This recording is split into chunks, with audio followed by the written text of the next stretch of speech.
Good afternoon and welcome to our December 17th meeting of Committee of the Whole, which I will now call to order. Are there any declarations of interest at this time? I'm not seeing any, so I will move on to item C, which is land acknowledgement. The town of East Gwillimbury recognizes and acknowledges the lands originally used and occupied by the First Peoples of the Williams Treaty First Nations and other Indigenous peoples of the Williams Treaty First Nation and other Indigenous peoples, and on behalf of Council, I thank them for sharing this land. We also acknowledge the Chippewas of Georgina Island First Nations as East Gwillimbury's closest First Nation community and recognize the unique relationship the Chippewas have with the lands and the waters of this territory. They are the water protectors and the environmental stewards of these lands, and we join them in these responsibilities. First item on our agenda is community announcements, and I'll ask members of Council. I have some to follow up, perhaps. Councillor Crone, go ahead, please. Thank you, Madam Mayor. A couple of things that I want to remind folks about. We have our New Year's Eve event on December 31st at the Sports Complex on Mount Albert Road, and it runs from 10 a.m. to 1 p.m. And there'll be lots of events there for members of the family. It's a great event, free skate, and there's things for the kids, face painting, balloons, and all sorts of entertainment. And it's great for kids that can't stay up till midnight to welcome in the new year. They can do it at noon. It's midnight somewhere in the world. The second announcement, it's really just a reminder with the postal strike that has just ended. The charities in our country have been hard hit by not being able to raise funds. The address mail campaign is a huge component of a charity's fundraising campaign, and so I would just encourage anyone that if you have some extra cash to give, please find it in your generosity to help out our charities. They have been struggling, hit hard by this postal strike, and anything we can do to help them to make it up is appreciated. Thank you, Madam Mayor. Back to you. Thank you, Councillor Crone. Any other members? Councillor Lahey, go ahead, please. Thank you very much, through you, Madam Mayor. And on Monday, December the 30th, there's the Hanukkah celebration and menorah lighting taking place at the EG Sports Complex between 5 and 7 p.m. And it is the next day that we have the New Year's Eve celebration. And I like to participate in that because even adults don't necessarily stay up until midnight these days. So I encourage everyone to come out on Monday, the December 30th, to enjoy the Hanukkah celebrations. Thank you. Are there other community announcements? I have just a couple along the way. As this is our last Committee of the Whole meeting for 2024, I want to share two upcoming events. One has already been announced with the celebration of Hanukkah on the 30th at 5:30 at the Sports Complex. And on December 31st, we'll be hosting our annual New Year's Eve celebration with the fun beginning at 10 a.m. More details on both events can be found online. In addition, on Saturday, January 11th, 9 to 11, residents are invited to join Council for a pancake breakfast and free skate, also at the EG Sports Complex. Are there any that I missed that members of Council may have? I think we've covered them sufficiently. I'm at item E and deputations. We have no deputations at this time. And item F is presentations, and there are no presentation on today's agenda. We are at item G, and that is Parks, Recreation, and Culture, with Councillor Crone in the chair. Thank you, Madam Mayor. We have three items on the agenda today. First item is the Parks and Recreation and Culture presentation on the East Gwillimbury event strategy. And if I could just have a mover for this one, please. Moved by Councillor Foster. Okay, and I'll hand it over to Rhonda Wilson, who's in the chair, and will take us through it. Over to you, Rhonda.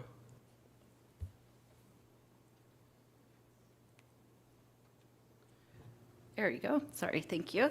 Through you, Mr. Chair. Joining us virtually today is Justin Russo from Expedition Management Consulting Limited to provide council with a high-level update on where we are today with the special event strategy. I'd like to highlight that the consultant has performed extensive outreach, including one of the most successful surveys in the history of our department.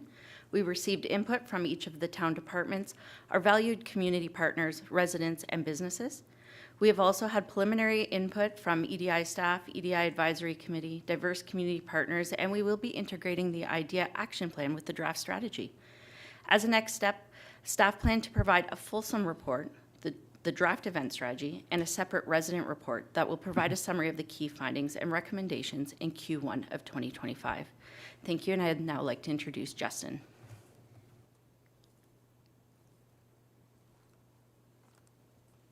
Thank you, Rhonda. My name is Justin Russo, Managing Director of Expedition Consulting, and pleased to present to you some preliminary direction around the Town of East Gwillimbury events strategy. Next slide, please. Yeah, so over the next few minutes, we kind of want to hit the highlights of some of the things that we heard from the community and some of our initial assessment of what came out of that and our other research, and then provide an opportunity for any questions you might have, and then discuss next steps. Next slide, please. The overall deliverable of the project is to develop an event strategy that will guide future planning and decisions related to events in East Gwillimbury. So the draft plan and the final plan will be kind of your playbook moving forward on that'll help you make informed decisions in the future. Next slide. The process started back in late May, early June with phase one, which was the startup and data gathering phase.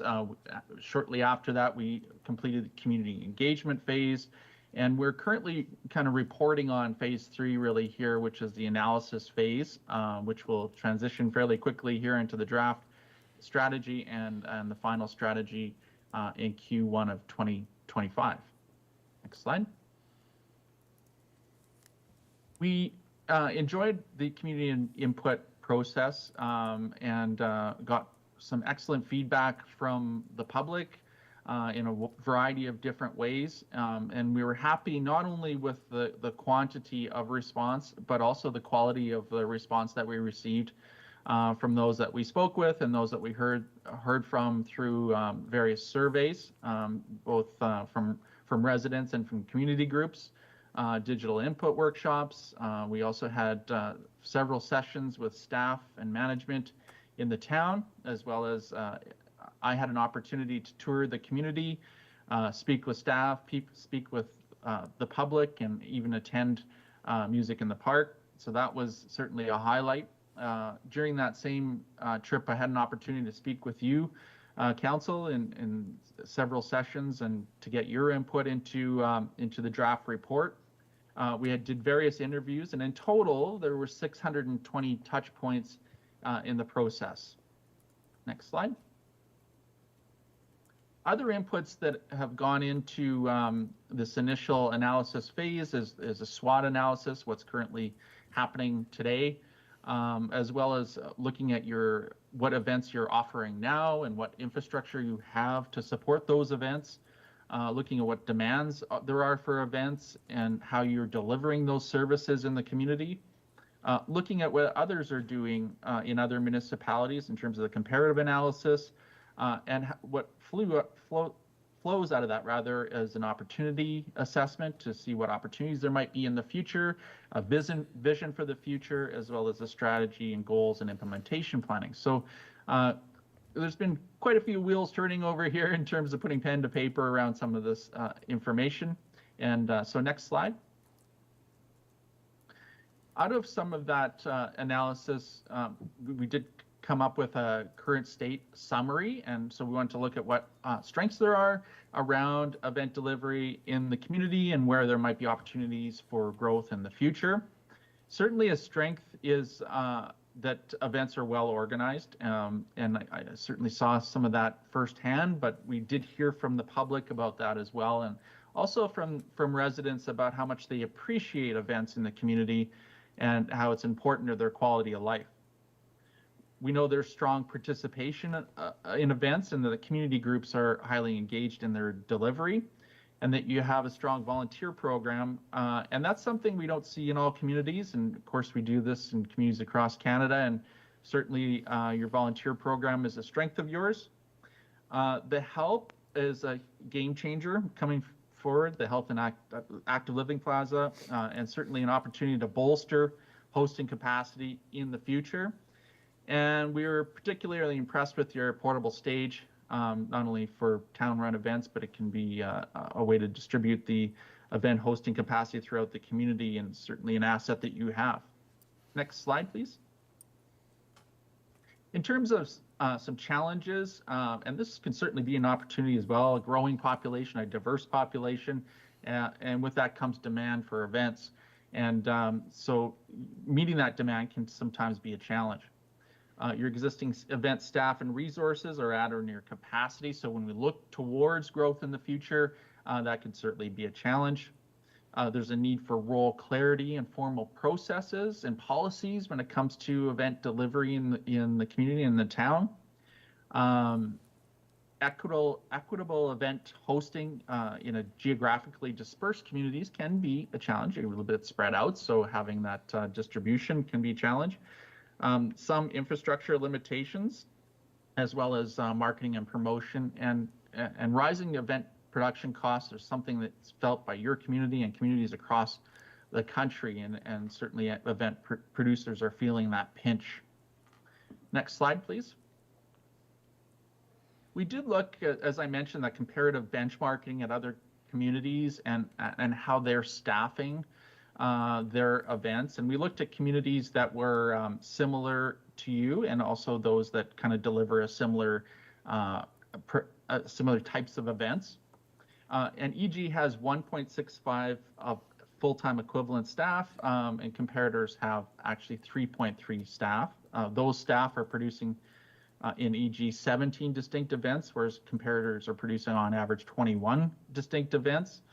The last one is kind of the one that kind of right sizes it here in terms of EG's ratio of staff to events delivered. Each of your staff produces just over 10 events, and comparators, one staff produces 7.7 events on average. So I guess the takeaway from this is the staff are punching a bit above their weight in terms of production of events. Next slide, please.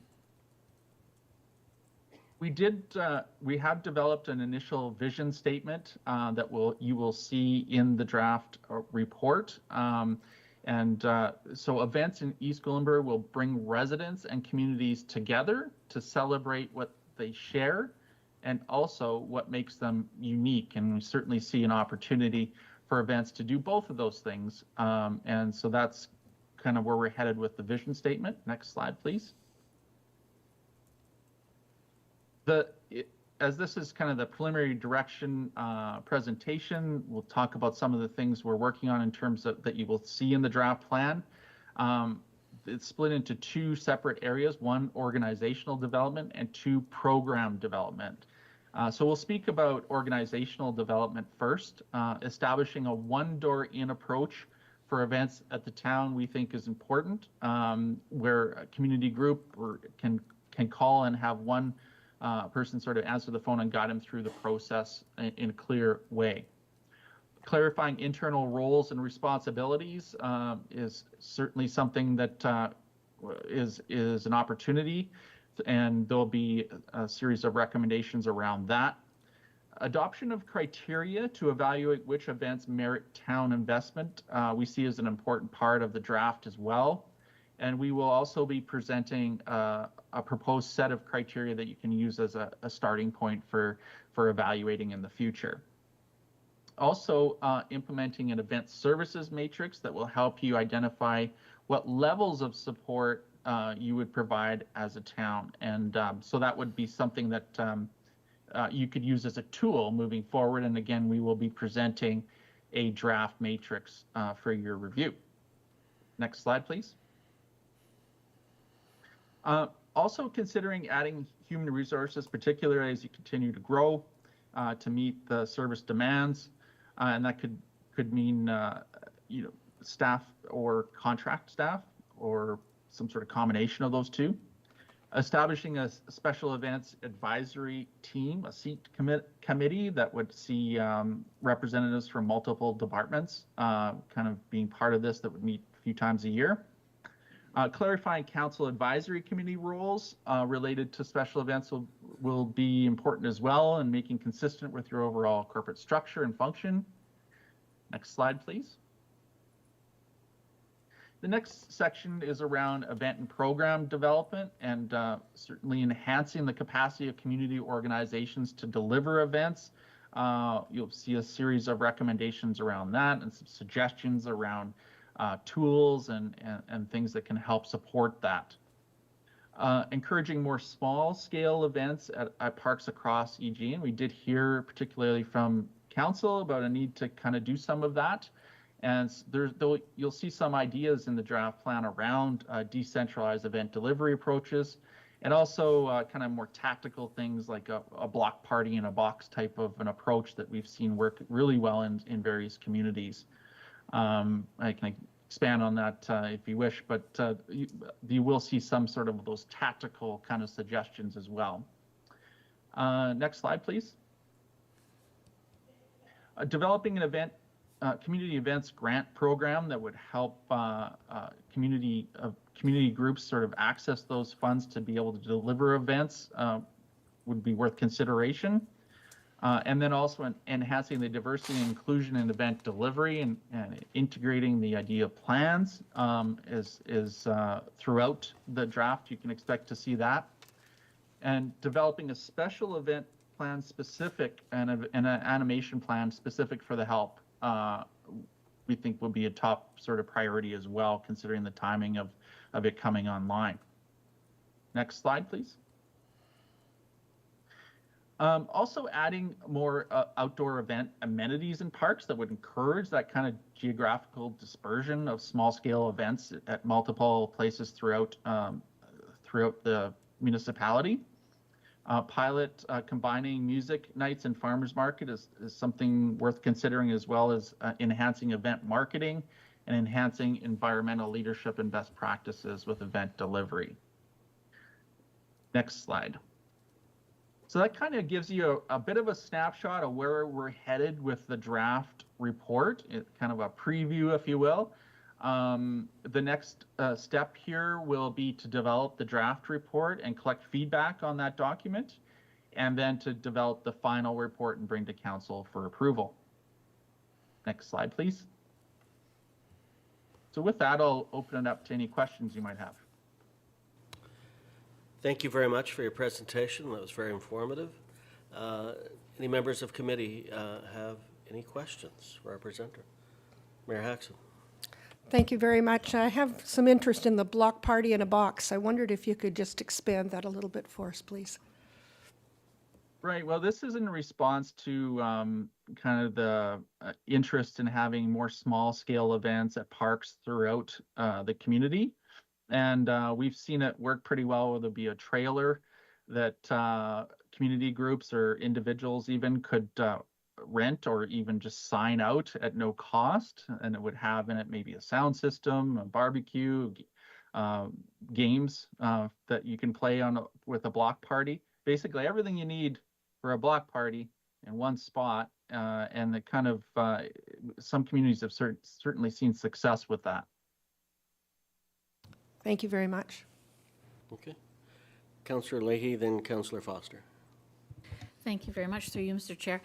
You mentioned towards the end there was the development of a community grants program. So the municipality of East Gwillimbury already has a mayor and council community initiatives fund, and so I'm wondering how the community grants program would differ from that fund that already exists, and whether what the goal is with developing this community grants fund. Is it to eliminate community groups coming to council during the budget process to ask for money? Yes, it would. Partially, the grant program would provide a little bit more structure around what you would and wouldn't fund.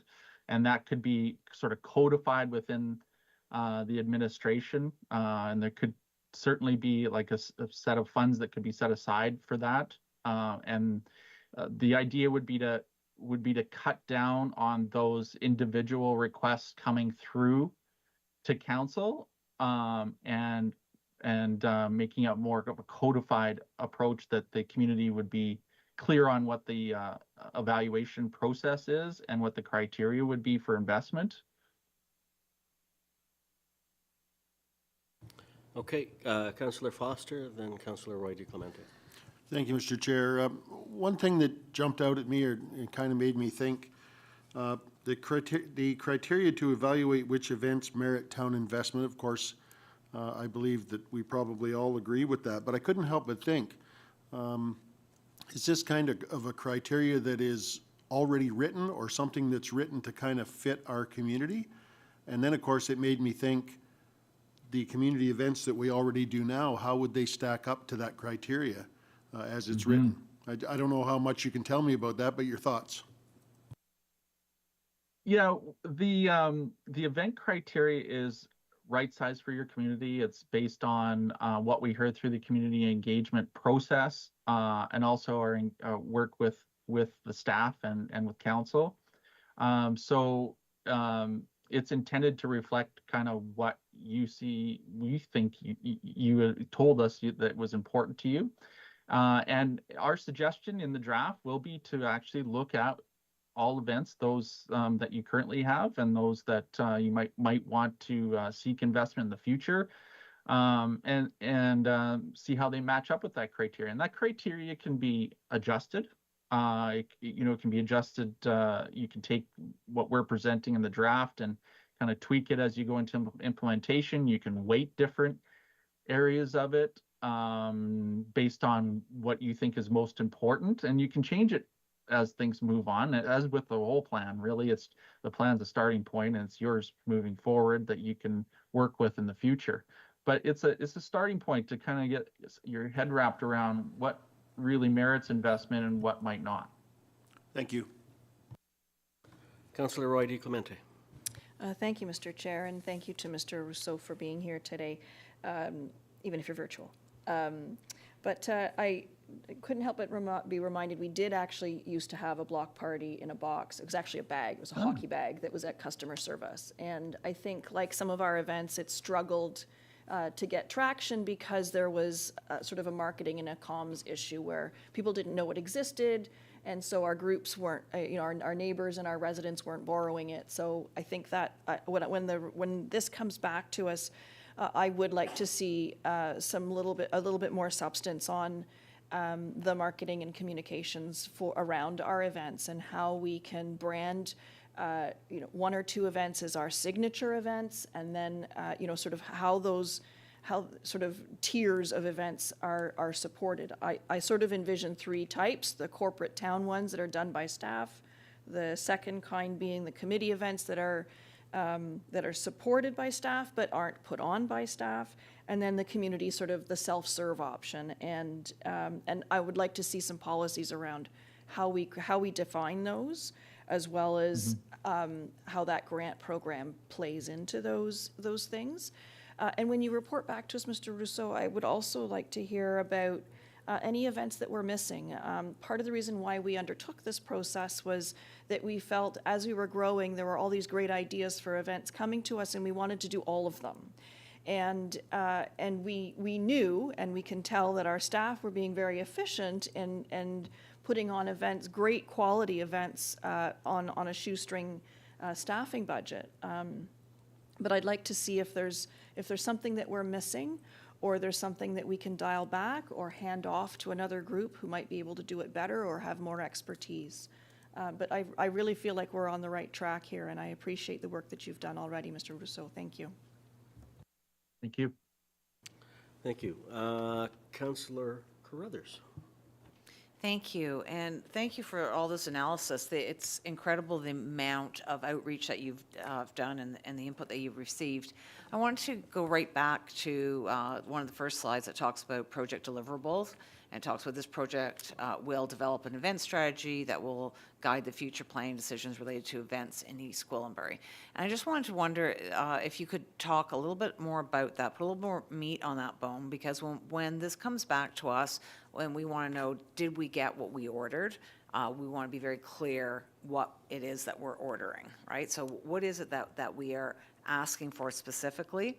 Because it just seems like with this, the more people you ask about events, the bigger the project gets, and the more questions that are being asked, and the more things we want to put into this. So I'm wondering if you can just back us up to what it is that you will deliver to us so that we can manage our expectations.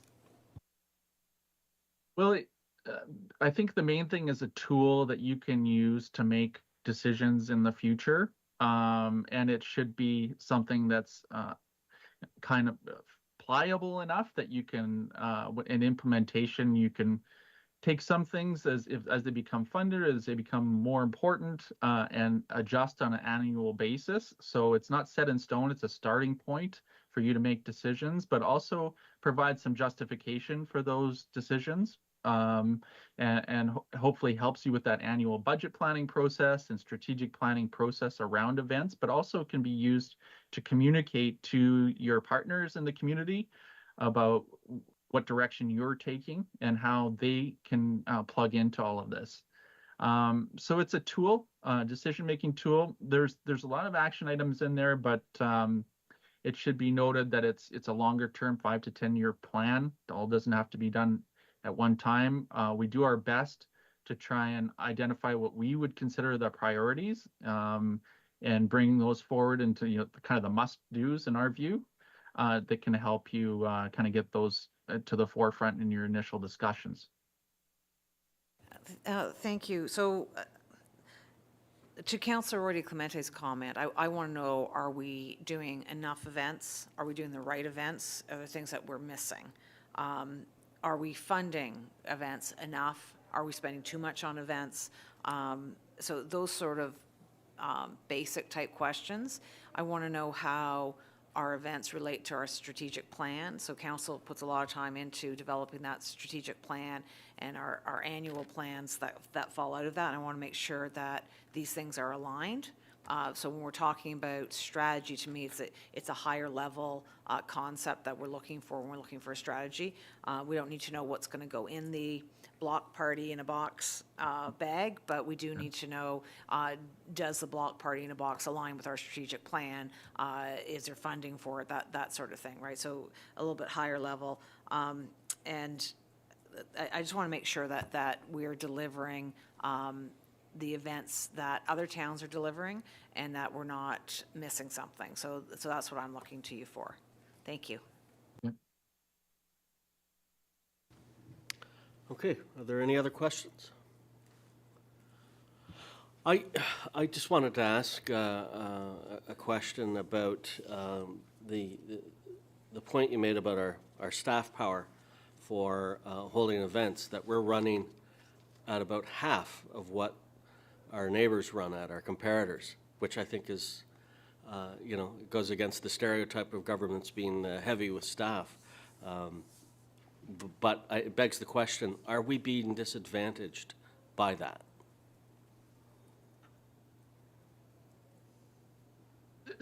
Are we being disadvantaged by having fewer staff run these events, in your opinion? Okay, it's not quite high. I think it was 7.7 FTEs or events per FTE in comparator municipalities, and then it was around 10 events that your per staff that your staff actually produce. But at the present time, there's a satisfaction level from the public about what's being delivered.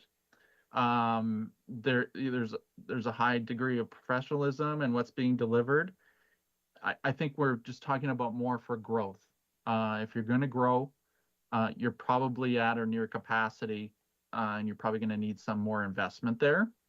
So I think the staff are delivering a high quality product right now, or service. But they're starting to get to the limit, I would think. Okay, fair comment. I appreciate that. And just from a personal perspective, I love the idea of a block party in a box. I think that's great. anything we can do to encourage our neighbors to get to know each other a little better. I think one of the unfortunate side effects of COVID is that it forced everyone to go inside, be a little more insular than they're used to. And I think for good neighborly relations, nothing better than sitting down and having a hamburger or a hot dog with a friend and a neighbor. Okay, if there's no other questions, I will call the vote. It's been moved by Councillor Foster. All those in favor? All right, motion is carried. Next item on our agenda is the Parks and Recreation electric vehicle charging fees at town facilities. Could I have a mover for this, please? Moved by Councillor Roy DeClemente. And Ms. Wilson, if you could take us through that, please. Okay, thank you, through you, Mr. Chair. Over the past year, the town has built a network of electric vehicle charging stations, providing convenient and environmentally friendly benefits. As per municipal and private sector industry best practices, the town has initially introduced this service at a no charge to encourage adoption of the service. The town is now proposing charging a competitive fair market user fee for this service to offset costs and support capital repair and replacement of these assets over time. Thank you. Thank you. Do we have any questions? Councillor Johns, go ahead. Thanks, through you, Mr. Chair. I just, I saw the comparator about how you developed the charging rate of what you're recommending for the $2 an hour. You didn't have a comparator for what is in place for a cost while not charging. And I think that, me personally, speaking from my own experience, the opportunity to encourage vehicles to not remain there to allow space for other vehicles to come in and charge, I think is I don't want to say more important, but I certainly think it's just as important as what the cost is for what we will be charging. And I think that the $4 an hour may seem like it's delivering on encouraging people to move on once they've charged, but I'm not sure that it is encouraging it enough. And so I think my comment would be that the opportunity to be able to look at it in the future, for us to determine how many vehicles we're moving through per day or per hour, and then look at that stat to see how we can increase it, and not just look at the KPI of what the revenue is, but look at what the vehicle through rate is on the stations. And so so I guess I'll go back to my original question. Was there a comparator on the cost while not charging? Ms. Wilson? Thank you, through you, Mr. Chair. I can find that out for you. I don't have that information readily available. I do have our manager of facilities in the chambers with us if you'd like me to pass that question on to him. Certainly, if it'll help, I think that's welcome. And I will just say, after the inputs given, that the opportunity to come back again and look at it from the KPI of the through rate of the vehicles would be great. Thanks.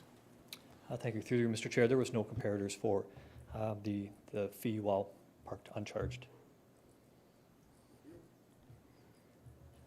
Okay, thank you. Are there any other questions? Councillor Roy DeClemente and Councillor Foster. Thank you. Just a suggestion, since it's my motion, that I'm going to suggest that we receive, approve, and request that staff monitor and report back, keeping in mind the comments that Councillor Johns made. So we'll go ahead with it, but ask that you report back after a year to let us know how all of this played out in real time for us, if that's appropriate.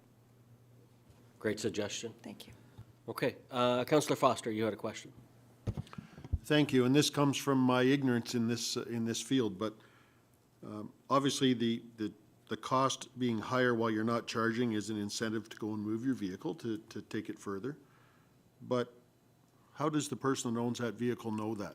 Is there a display somewhere that says this vehicle is not charging, so that if I own a vehicle that's charging there, I don't want it sitting there when it says not charging? I just don't know.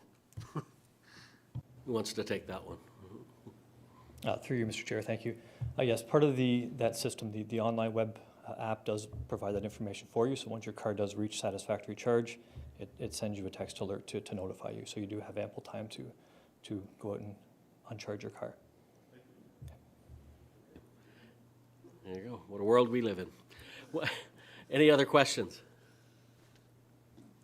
I think this is great. I support the comment made about certainly looking at this in the future to see if it's having the desired results. To encourage people to move on and get out and make way for someone else is a good thing. And I want to compliment the staff on having the charging rate at the lower end of the scale. I think that we're still making money at that point, but we're incentivizing people to embrace this technology. So I think it's a good job, and we'll see where it goes. Unless there's any other questions, I'll call the vote.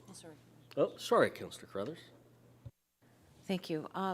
We have in the report that the current monthly operating cost is approximately $270 per station. Is that just for the electricity, or is that including the installation of the equipment to do that? Through you, Mr. Chair, that is the operating cost for the station itself, not the installation. Okay. Is the operating cost just the electricity, or is there other costs that, in addition to electricity, for operating the stations?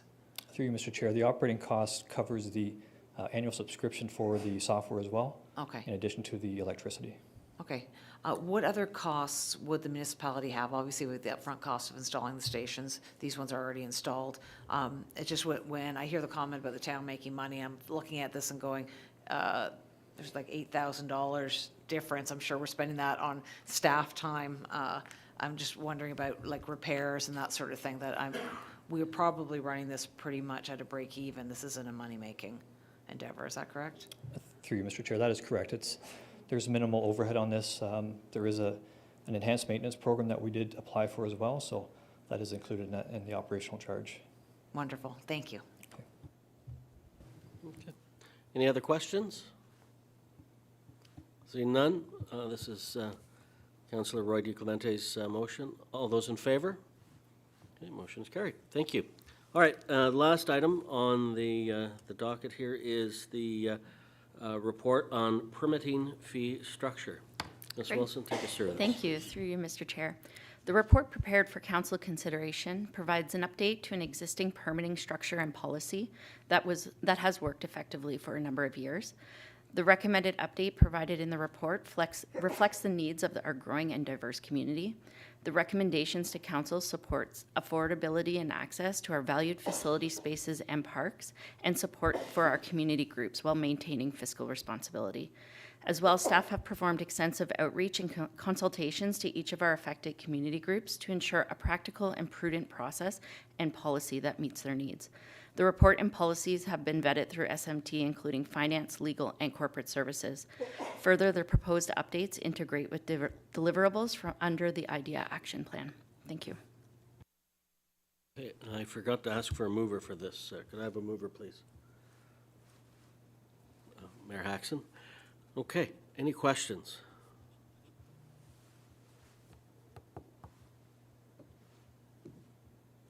No questions? Seeing none, I'll call the vote. All those in favor? And opposed, motion is carried. Ms. Wilson, do you have anything extra you'd like to share with committee? Nothing today, thank you. Okay. And does committee have anything for Ms. Wilson? Councillor Roy DiClemente. Thank you, Mr. Chair. I just wanted to acknowledge the amount of work that went into the permitting fee structure.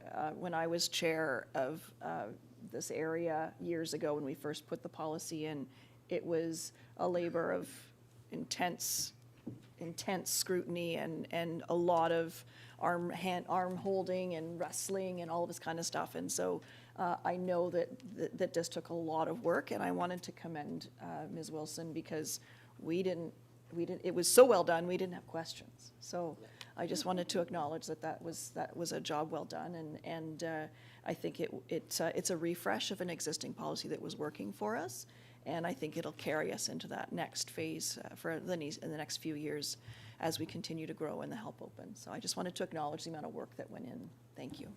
Thank you, that was well said. Any other comments? Okay, I'm happy to hand the chair back to you, Madam Mayor.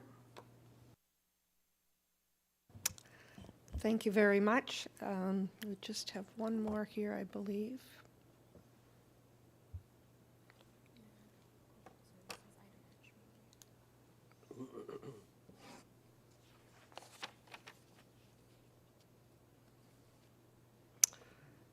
Item H, Corporate Services with Councillor Carruthers in the chair.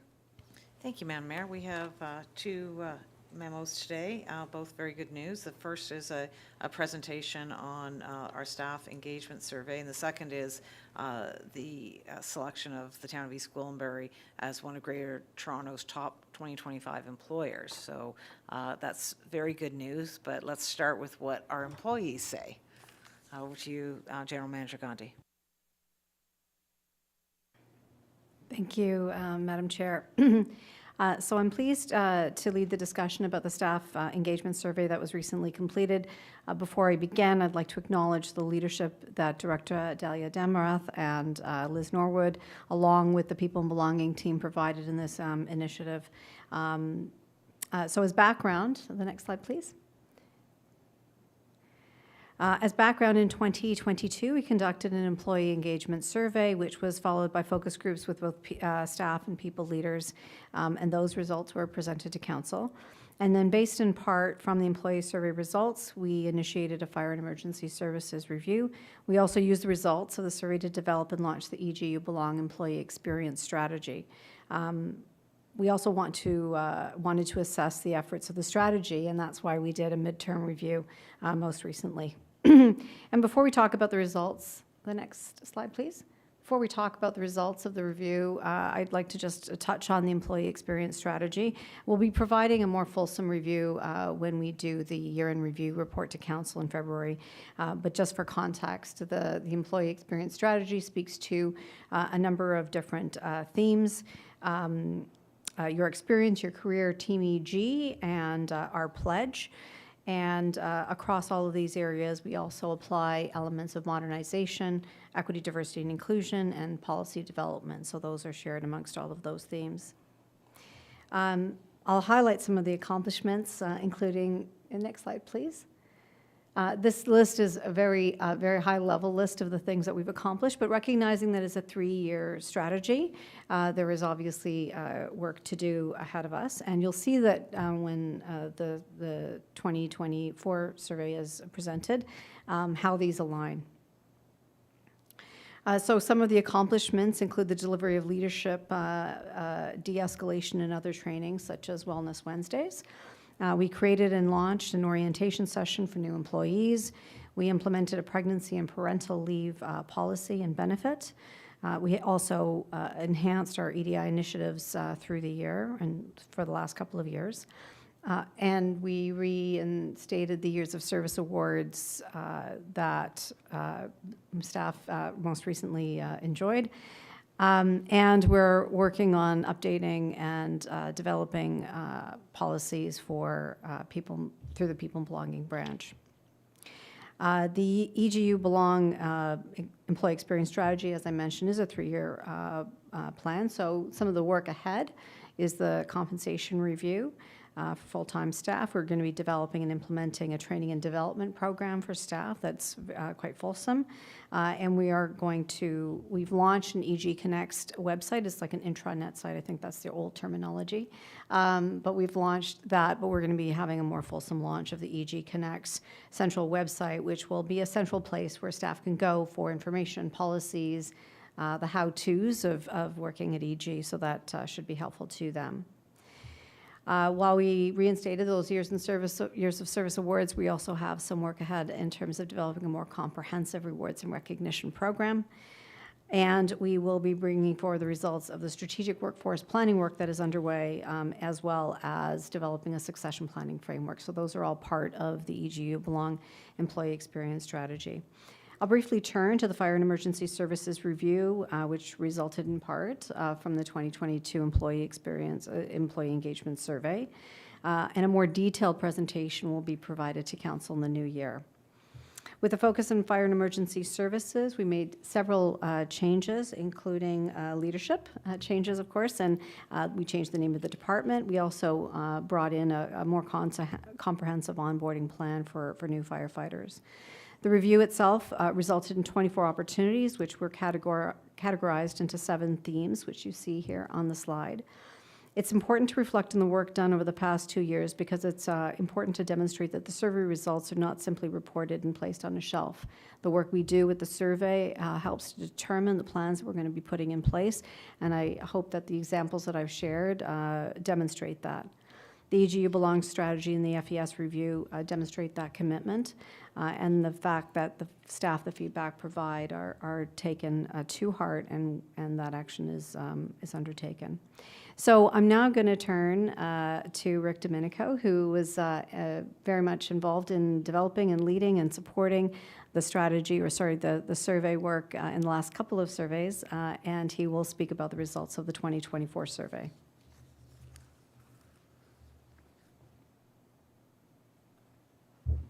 Thank you, Mita, Madam Chair.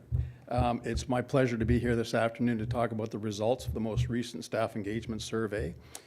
This survey that we use is simply a tool that supports your pursuit of organizational excellence. It's really important to do on a regular basis, and you've been doing it since 2011. So we have great experience here with results over time, so we can speak to that later if need be. Staff get a voice when we do this survey, and that's what's really important, to give them a formal opportunity periodically to give that voice. So that's one of the pieces of this puzzle. It also is a checkpoint of how well you're doing in your engagement efforts over time. So it's important to touch that base, not every year, but every second or third year, and that's what you're doing here at East Gwillimbury. It's also keeping your leaders accountable, because we do measure through 14 scales of engagement how well your staff are perceiving the efforts of their leaders. So that's important to measure too, and we have all those measures, again, dating back for many years. It's also something that is about continuous improvement. You can't get continuous improvement unless you're measuring. So you're measuring staff engagement on a regular basis here, and that's laudable. So these are really important factors in why we even do this survey. In my experience over the many years, the surveys that have been done, not just at East Gwillimbury, but in Southern Ontario especially, East Gwillimbury has always been at or near the top in overall scores in these types of surveys. Not necessarily apples to apples. You've got big municipalities, small municipalities, but that's not the point. You're really doing well with respect to what other people are measuring in their own municipalities. I don't think that's the most important factor, though. I think where you excel is you take the results each time, and I can speak to experience because I've been here for every single one since 2011. You take the results, you comprehensively review them, and then you come up with an action plan and put it in place, and then redo the survey 2 or 3 years later. That is textbook proper. That's how it should be done. And you're one of the few that does it really well. So that is highly commendable. It's got nothing to do with me. It's your leadership and the way you do things here at East Gwillimbury. So that's a thumbs up for sure. On the slide here, you'll see, and this is an indicator too, when you have a response rate of over 94% of your staff filling out the survey over a 3-week period in September, October, this is a really good sign. Every single one of your surveys since 2011 has been 90% plus. So some municipalities can have a 94% response rate when the staff are really ticked, okay? But not in our case here. They're engaged. They know there's going to be some action on what they say, all right? And a lot of people in their comments say, thanks for asking. So that's a really good sign. So this is just a continuation of the type of continuous improvement approach that's used here at East Gwillimbury. So it's really commendable.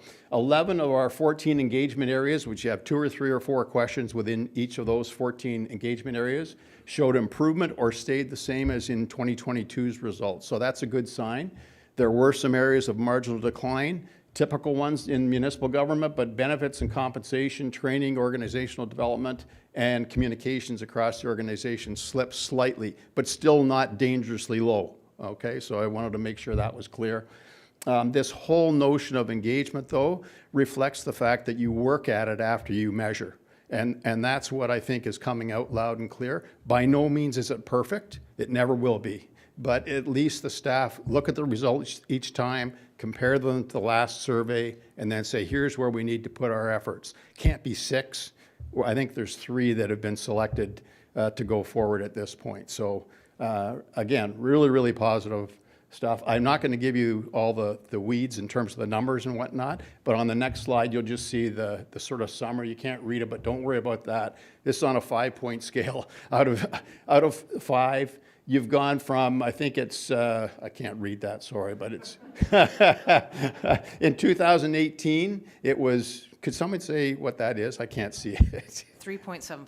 2.74 out of Three. 5 Yeah. was when we averaged all of the 14 engagement areas right across the board. That's what the score was. Not great, but that's what it was. Okay, it's not terrible either when you average all those out. Who is going to say I'm tickled pink with benefits and compensation? You're just not going to get it. Okay, in municipal government, that's the way it is. So you can never have a 5. It's not true.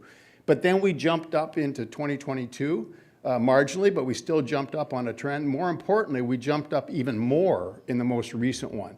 So I'm not saying that's fantastic, let's not do anything, but definitely it's a trend that I'd like to see in any type of a measurement system in an engagement setting. So well done. I think there'll be some time for questions. Mita's got a little bit more to sum up on next steps and whatnot, but very commendable. Thank you. Thank you, Rick. I'm just going to speak a little bit about the some comments. The next slide, please. Yeah, so there are 4 areas we talked about where there's opportunities, compensation, benefits, and so as Rick mentioned, not everybody's going to be thrilled, but there's definitely an opportunity to look at that, and we are doing that.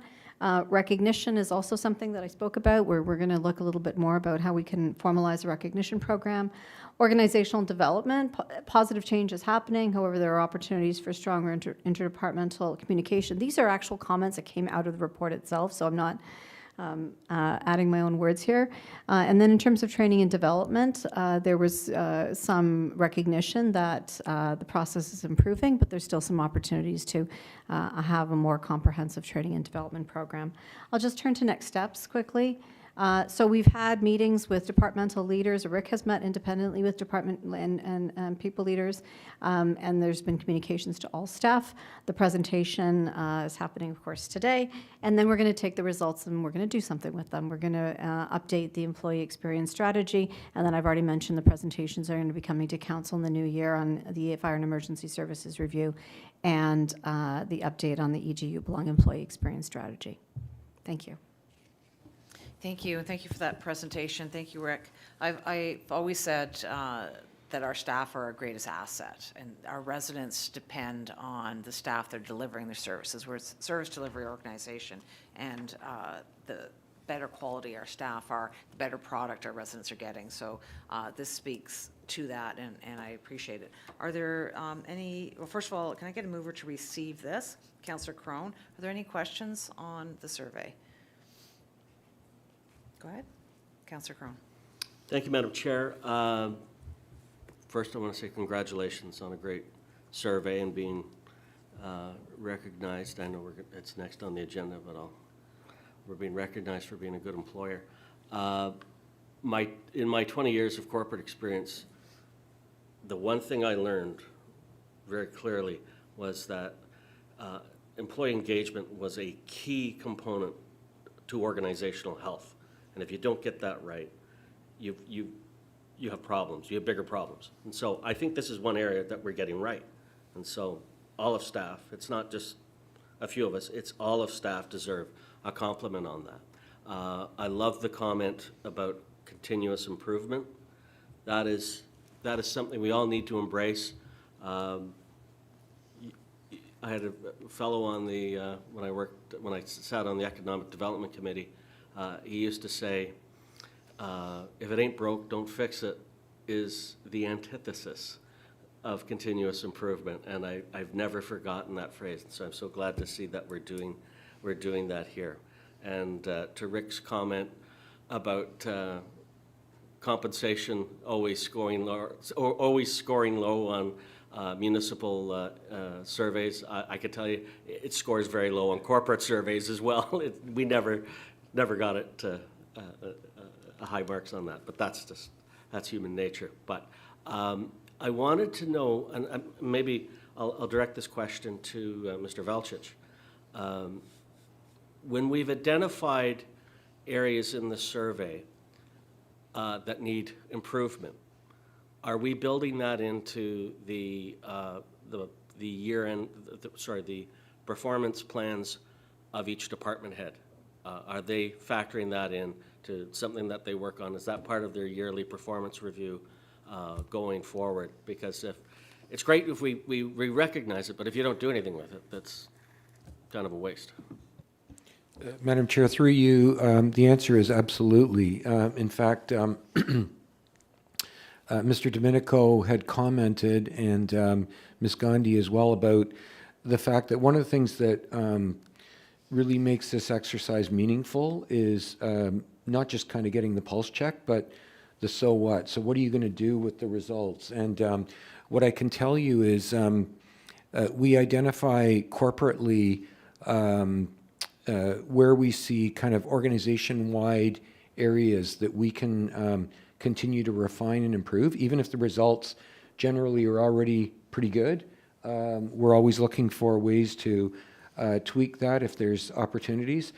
But in addition to that, Ms. Gandhi had mentioned that there's been individual departmental meetings. So Mr. Domenico has actually met with every department to look at their departmental results independent of the rest of the organization.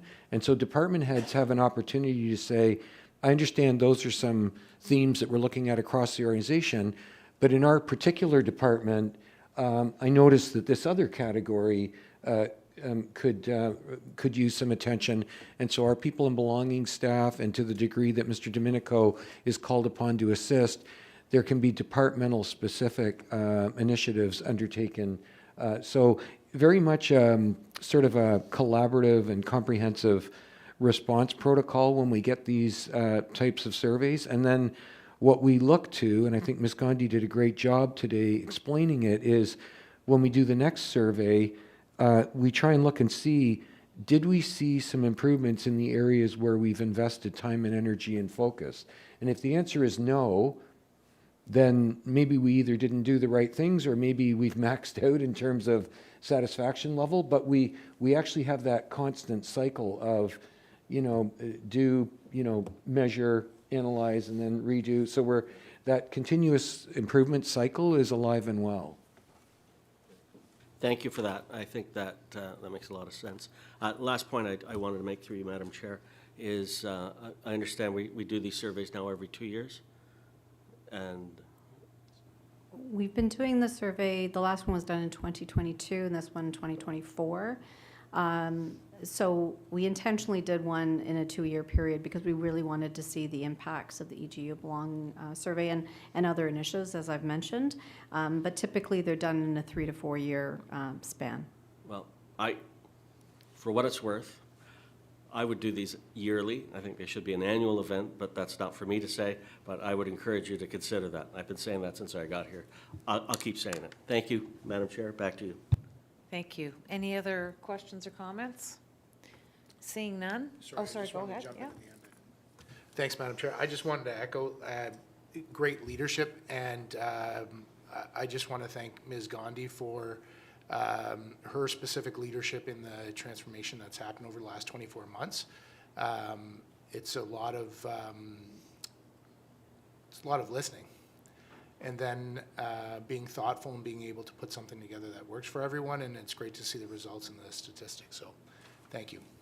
Thank you. Thank you. I think it can't be stated enough that there's the listening and then there's the action that we've taken on it. And I think I wouldn't be interested in filling out a survey if I knew there was never anything going to happen, right? So I think that we have the high response rate because staff know if they put something in that survey, there's going to be action taken on it. So I applaud all our staff who are working on this. Thank you. So with no other questions or comments, all in favor of receipt? And that's carried. Thank you. The next item is very exciting. Our memo on the town of East Gwillimbury selected as one of the Greater Toronto's top 2025 employers. And who's going to take us through that? Thank you, through you, Madam Chair. So we are super excited about this recognition. I'll just sort of share a personal thought. When I joined EG, and we were talking about what do we want to see and what sort of our beacon, to me, this is one of those things that we wanted to be recognized in this way. So earlier this year, our People and Belonging team submitted an application for the top employer recognition and selection. I want to highlight the fact that MediaCorp receives about 1,000 applications and selects about 170 of these employers for this recognition. And we're really pleased to share the certificate itself with members of council just prior to this meeting. And we plan to use this recognition through our recruitment efforts. We're allowed to use the emblem or the logo for top employer in our advertising on our website, and we plan to take full advantage of that while we're doing our recruitment efforts, and that is we're allowed to use that for the entirety of 2025, which is great news for us, and I think that will help with any of our recruitment and selection efforts. I also want to acknowledge the People and Belonging team for the efforts to putting together this application. It takes a lot of time and energy to do that, and I welcome any questions from members of council. Thank you very much. It's wonderful having these two items on the agenda together, because it's one thing to be recognized, it's another thing to see that our staff also recognize it, and that's equally important. Can I get someone to move receipt of this memo? Councillor Lahey, any questions? Councillor Lahey, go ahead. Thank you very much, through you, Madam Chair. My question is in relation to how we celebrate this with the public.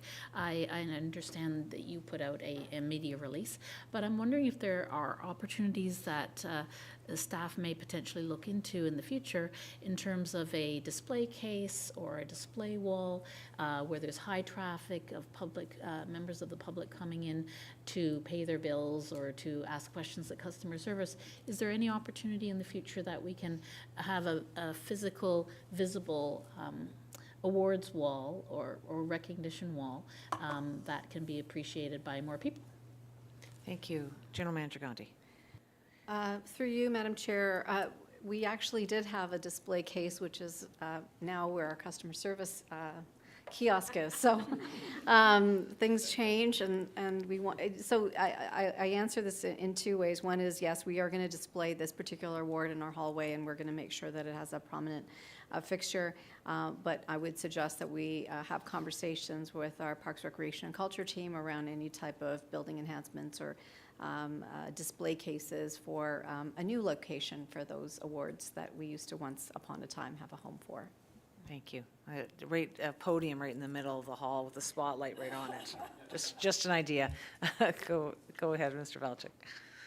Thank you, Madam Chair. Just to add to that, in terms of how do we share and promote this, one of the important ways that recognition like this assists us as a town and specifically as an administration is we'll reference this on things like job postings.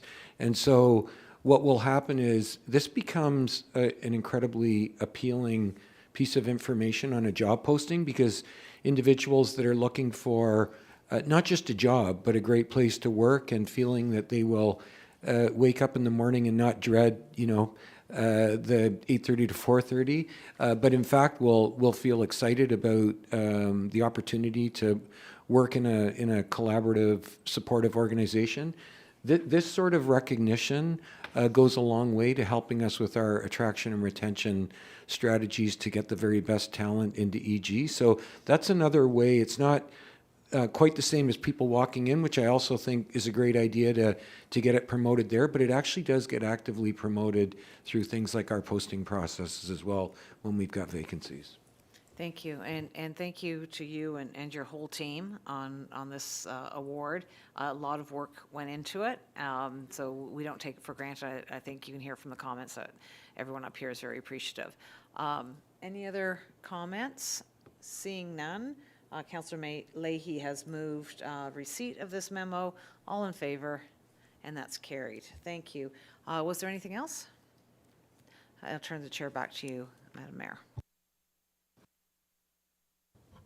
Thank you very much. We are at item L, Engineering and Public Works with Councillor Lahey in the chair.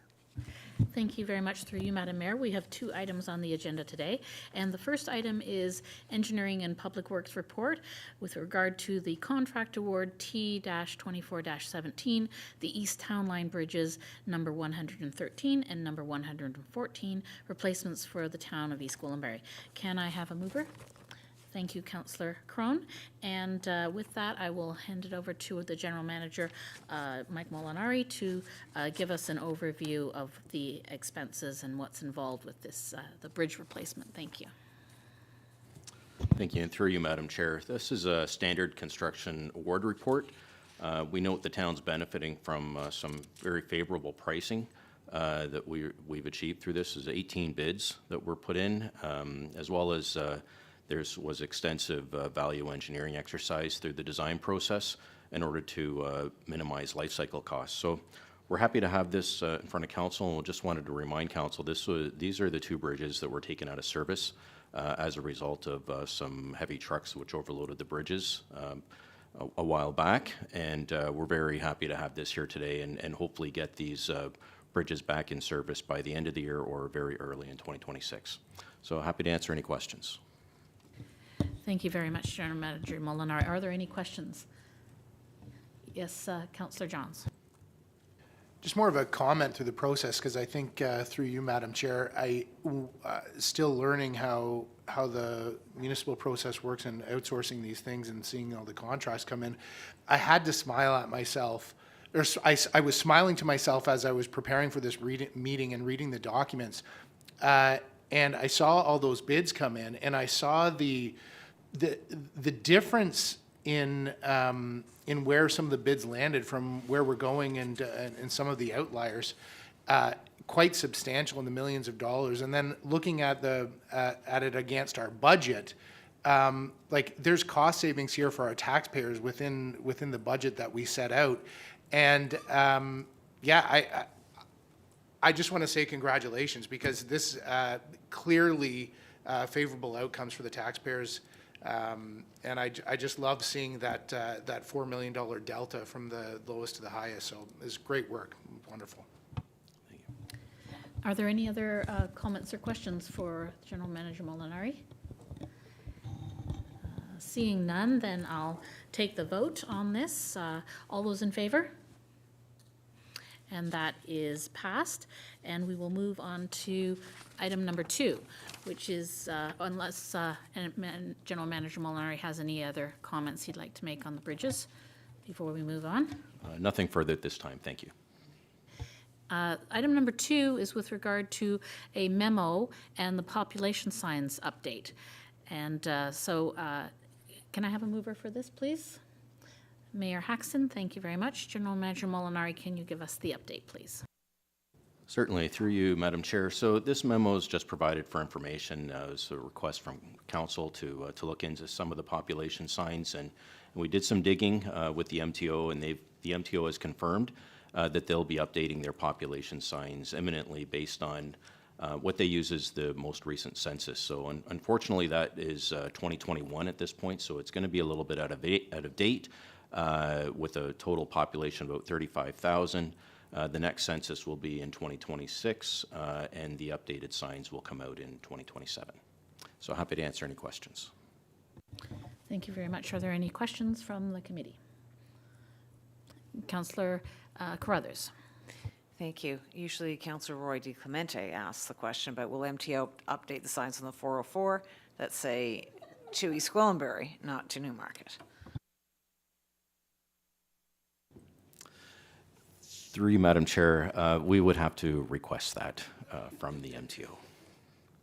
So just trying to remember, have we not requested that already? It's a template ask.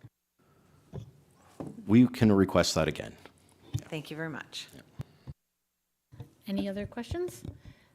Seeing none, I'll make my own comment on this because I've been asking since I was elected in 2022. One of the first questions I asked our CAO at the time was, when are they going to update the population science? And so I know that General Manager Molinari has been listening to me every few months saying, when are they going to do that? And so I'm glad that they're updating them, but it's unfortunate that they're not updating them to the population that we are currently, through the communications department, stating that we have a population of 41,000. But we have to hope that good things come to those who wait, and that in 2027 it will be more accurate after the second update, after the second census. So seeing no other further questions, if General Manager Molinari doesn't have any other comments. Through you, Madam Chair, nothing further at this time. Thank you. Okay, we'll vote on this item. All those in favor? And that motion passes. And thank you very much. And back to you, Madam Mayor. Thank you very much. We're at item J, Development Services, with Councillor Roy D. Clemente in the chair.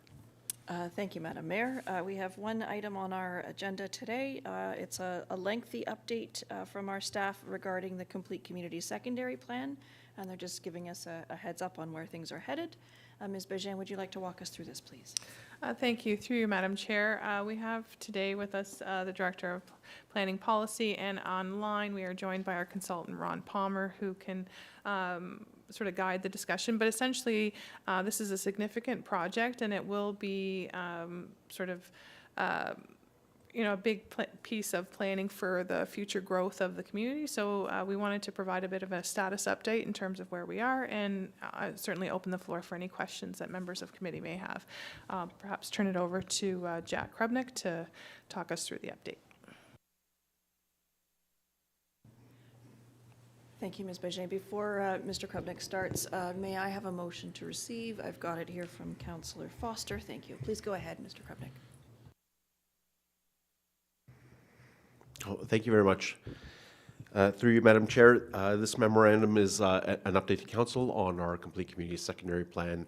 We're presently in phase 2 of that secondary plan, and really we've been in kind of the study phases of the secondary plan, and so there hasn't been a lot of kind of public front to it, public face to it. So I want to come back to Council just to let you guys all know about where we're at in this process, and to let you know that we'll be hitting the ground in the new year, really engaging with Council and the public on a much more frequent basis with this study, because we're at a point in time where some of that background work has been substantially completed and provided to us to enable us to move forward with things like the land use planning and policies around the Complete Community Secondary Plan. So we hope to be back to Council, in front of Council in Q1, Q2, Q3, and Q4 of 2025.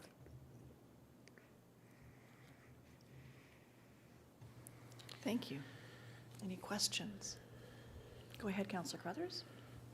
Thank you. On the Appendix 1, the secondary plan area map, it says E.G. White Belt Landowners Group, Inc., and throughout the report it talks about the White Belt landowners, and I know I've mentioned this before, that the members of, or the landowners within that White Belt Landowners Group, Inc., are not all of the landowners within those White Belt lands. So when we talk about engaging all stakeholders, consulting with all stakeholders, I just want to ask again, are we consulting with the landowners within those areas that are not part of the White Belt Landowners Group, Inc.? And through you, Madam Chair, yes, certainly they will all be circulated with our engagement notices. So when we're going out to the public, we will have landowners group meetings, and those landowner groups meetings will be those who are part of the funding arrangement within for this Complete Community Secondary Plan.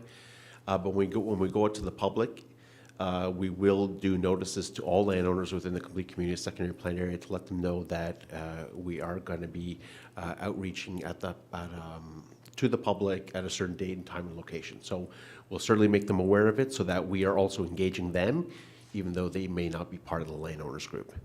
Okay, it seems to me it's a little bit backwards that our existing residents who live within these areas should be engaged up front. I'm getting a lot of questions around the development and what's going to happen to wells in the area. So rather than coming to the residents who live there and say, these are what the developers who don't live here want to do next to your property, I would rather consult with them up front to say, you know, our priority is making sure that your wells are protected and et cetera, right? So I just want to make sure that it's not just about those who are funding it, but it is the people who are living within these areas who are part of our consultation. Right? They are our residents. Yes, and through you, Madam Chair, I think Ms. Bashan just wants to add a note to this ahead. comment. Go ahead, Ms. Bishop. Thank you, through you, Madam Chair. Just 2 points. One, just with respect to the landowners group structure, the financial agreement does have a provision in it for other landowners to join. So that is, contemplated as that they will become part of that group. And so there is that structure in place when they when they wish to do so. And in terms of the consultation, I think it's important to note that what's been happening during this initial study phase are the technical studies, and that work needs to be done before we can go out to the public. We need to understand the science and what the sort of the reality is in terms of what is the environment we're working with, and then we can, and so we're not at the stage where we're looking to consult on what the ultimate plans are, but we're still at the point of validating what's come back in terms of the studies, in terms of assessing what's possible, what's appropriate, what are the limits of natural heritage, all of those things that make up part of the study phase. Yeah, through you, Madam Chair, certainly all the comments we've received to date as well have been shared with our project management team and our consultant as well, so that they are addressed when we are coming forward with an emerging plan and then a draft 1 and 2 of the secondary plan. Thank you very much. Thank you. I think it's important for us to note that while this may be funded by the development community, that this is EG's plan.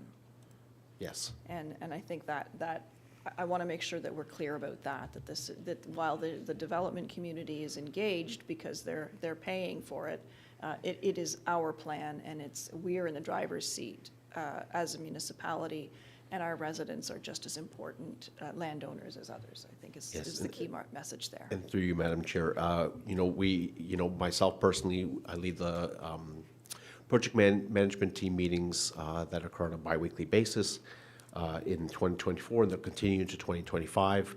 And all the kind of, our consultants are part of that meeting as well, too, the town's consultants. And any kind of material that's provided to us that we find is important to have peer reviewed, we do have that and are presently having that peer reviewed. Thank you. So any other questions? I've got a motion from Councillor Foster on the table. All those in favor? And that motion carries. Thank you very much. Thank you, Mr. Krupnik. And thank you, Mr. Palmer. I know we didn't hear from you today, but thank you. My pleasure. Ms. Bégin, did you have anything further to add at this time?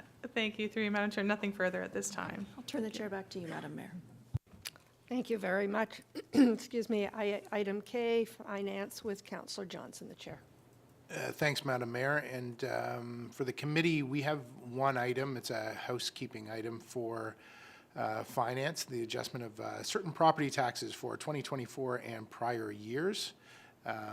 Looking for someone to move this. We can get a table. And we'll thank you, Councillor Carruthers. And Mr. Marshall, if you just want to walk us through this.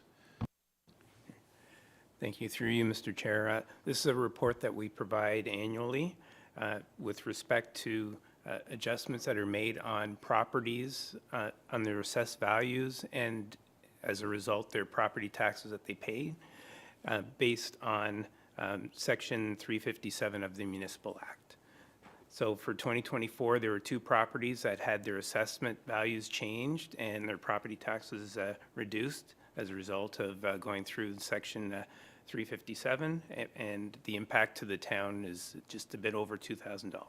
And happy to answer any questions. Thank you, Mr. Marshall. Any questions, comments from committee? Seeing none, we have the mover. All those in favor? Those opposed? Motion carries. Mr. Marshall, do you have anything further for the committee? Through you, Mr. Chair, nothing at this time.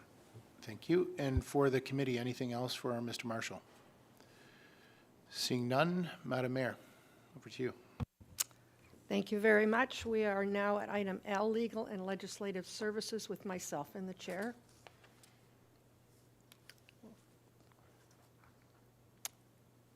Turn it over. Go ahead. Thank you. Through Madam Mayor, I can speak to this item. If Council may recall, earlier in October of 2024, staff reported to Council on a joint procurement project led by City of Vaughan through the Legal and Legislative Services Report LLS 2024-06. Since that time, I'm happy to share that the process has progressed and the City of Vaughan now requires all participating municipality to enter into an agreement before we can move forward. This particular agreement will outline the roles and responsibility of each of the participating municipality during the preparation and evaluation of the request for proposal. Once the agreement is signed, staff will continue with working with City of Vaughan and other participating municipalities to select an internet voting vendor. After the procurement process is complete, town will take on the responsibility for managing the contract with the selected vendor. The resolution today is also seeking same-day ratification in an effort to help us expedite our procurement activities. And this concludes the report overview, Madam Mayor. I'm happy to address any questions or comments regarding this report. Thank you very much. Questions or comments? Councillor Lahey, go ahead, please. Thank you, through you, Madam Mayor.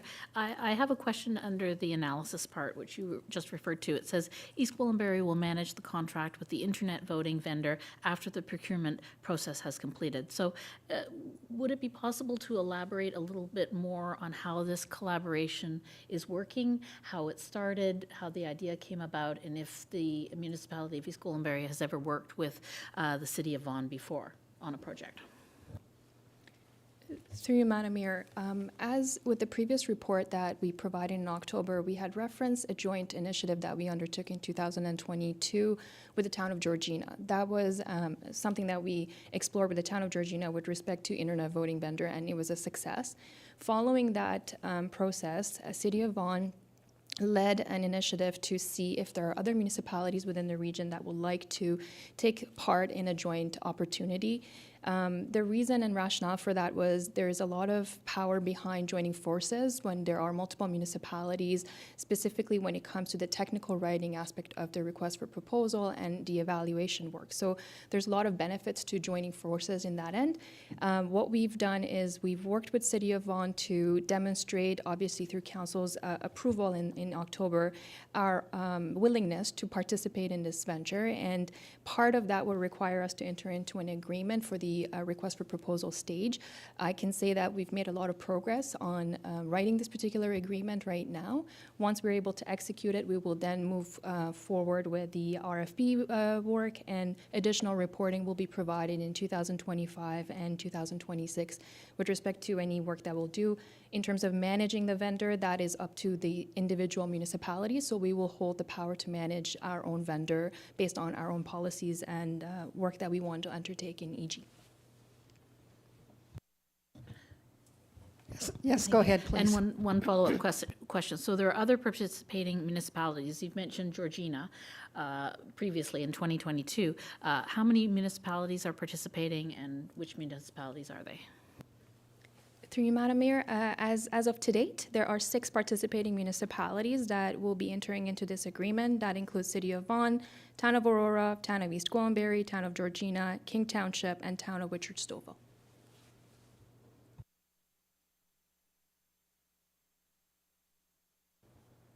Other questions, comments? Councillor Carruthers, go ahead, please. Thank you. This is asking for same-day ratification. I'm just wondering if we can get some details on that. I always think that's should be a last resort. We want that sober second thought, so if there's a way not to do same-day ratification, I think we should take it. But if there is rationale for that, I just didn't see it in the report. Through you, Madam Mayor, this is simply to expedite our procurement process. We have progressed quite a bit with respect to the work that we're undertaking for the technical writing of the RFP, and we're intending to actually complete that work in January with the City of Vaughan, who's leading that work. In order to get us to that point, we require same-day ratification, as we are not meeting until the end of January to be able to work through this, and that's really the driving force behind this same-day request. Thank you. So it's more of our meeting schedule than anything else. Thank you. Other questions, comments? I'm not seeing any at this time. Do we have a mover? Councillor Carruthers? All those in favor? And that's carried.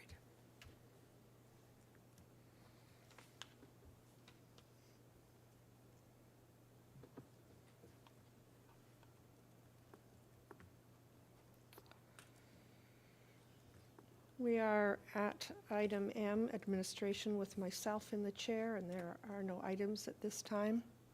Item N is fire and emergency services. Councillor Foster is chair, and there are no items at this time. Item O is other business, upcoming workshop.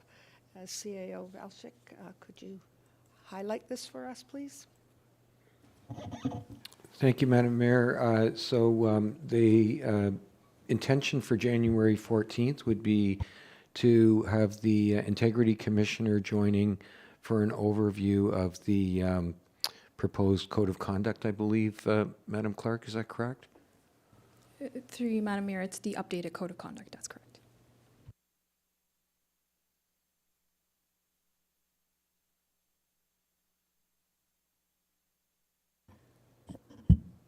And just before we adjourn, I'd like to take this opportunity to congratulate and acknowledge Council and town staff on being selected as one of the Greater Toronto's top 2025 employers. It's a wonderful achievement and one that we should all be very proud of. And I also take this opportunity to extend warm wishes for an enjoyable and safe holiday season. And with that, we are at adjournment. And that would, Councillor Crone at 3:26 p.m. All those in favor? And that's carried. Thank you very much.